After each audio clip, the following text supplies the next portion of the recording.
નમસ્કાર દર્શક મિત્રો, આપ જોઈ રહ્યા છો અભિક્રાઇમ ન્યૂઝ। હવે જોઈએ અગત્યના સમાચાર। ઉપલેટામાં સોમનાથ મહાદેવ મંદિર ખાતે બ્રાહ્મણો દ્વારા જનોઈ બદલવાની વિધિ પૂર્ણ પ્રાર્થના કરવામાં આવી।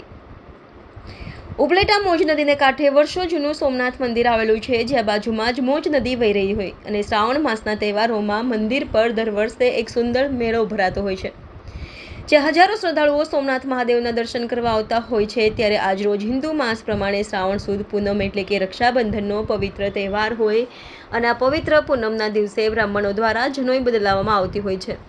તો આ વર્ષે પણ રક્ષાબંધનના પવિત્ર દિવસે સોમનાથ મહાદેવ મંદિર ખાતે બ્રાહ્મણોએ જનોઈ વિધિનો એક કાર્યક્રમ રાખ્યો હતો। ત્યારે દરેક બ્રાહ્મણ તેમજ અન્ય શ્રદ્ધાળુઓ દ્વારા ભવ્ય ઉજવણી કરી વિધિવત રીતે કાર્યક્રમ પૂર્ણ કરી જનોઈ બદલવાની વિધિ કરવામાં આવી હતી અને ત્યારબાદ તમામ લોકો સાથે ભોજન સમારંભ યોજવામાં આવ્યો હતો।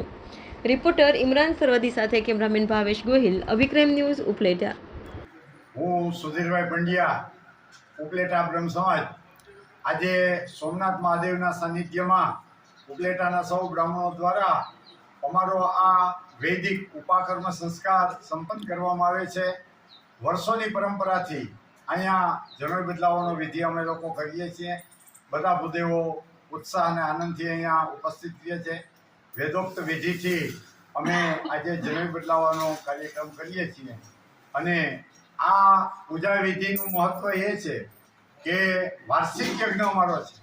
વેદની અંદર અમારા દ્વારા જે કાંઈ દોષ ઉત્પન્ન થયેલા હોય, માલિન્ય થયેલું હોય, એનું નિરાકરણ કરવા માટેનો આ વિધિ છે।